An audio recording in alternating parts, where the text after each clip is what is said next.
Bonjour à toutes et à tous, Viviane Attard sur Radio Kol Shalom.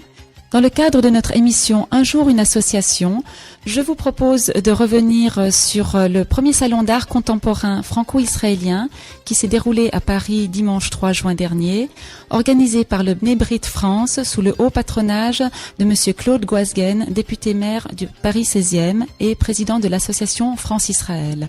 Je vous propose donc d'écouter certains artistes que j'ai pu interviewer lors de ce salon.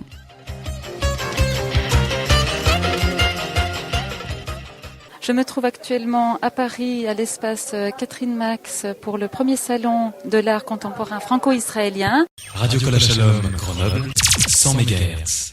Parmi la centaine d'exposants à ce premier salon de l'art contemporain franco-israélien, je découvre au détour d'une allée un artiste que beaucoup de Grenoblois connaissent déjà, puisqu'il s'agit de Patrice Ganancia. Patrice, bonjour. Bonjour Viviane. Alors, on peut admirer tes œuvres, Patrice.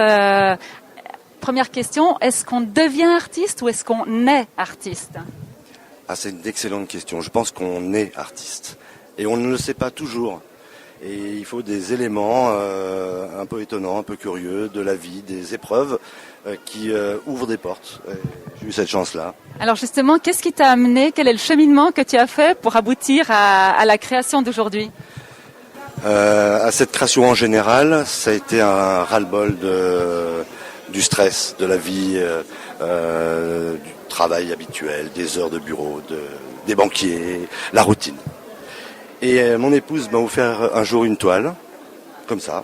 Je ne sais pas pourquoi. Elle m'a dit peins. J'ai peint, et j'ai peint beaucoup.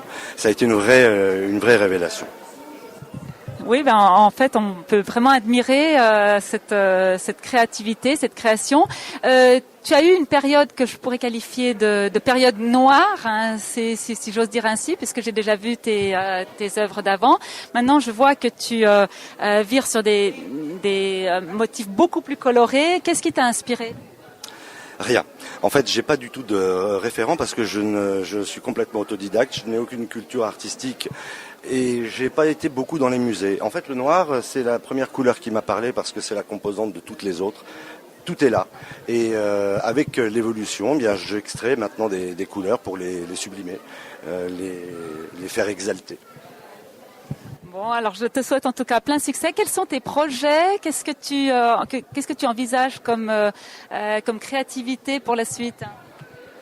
Alors, c'est une question à laquelle je ne pourrais pas répondre parce que ces toiles-là sont travaillées de manière aléatoire. Je laisse la gravité fonctionner.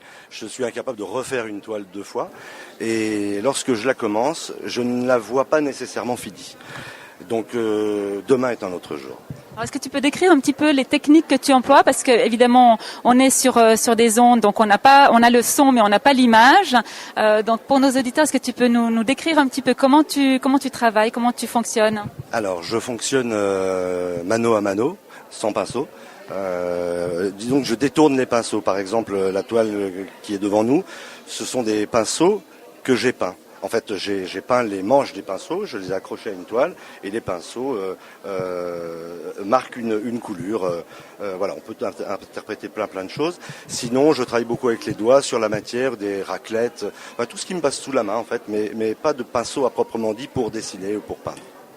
Bon, en tout cas, je te souhaite beaucoup de succès et une bonne continuation. Merci Patrice. Merci Viviane.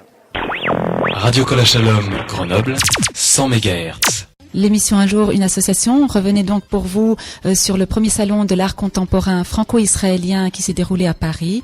Vous avez pu entendre les interviews de différents artistes ainsi que l'intervention de Monsieur Claude Goasguen, député maire de Paris 16e. Nous arrivons au terme de cette émission. Merci de nous avoir suivis et à la semaine prochaine.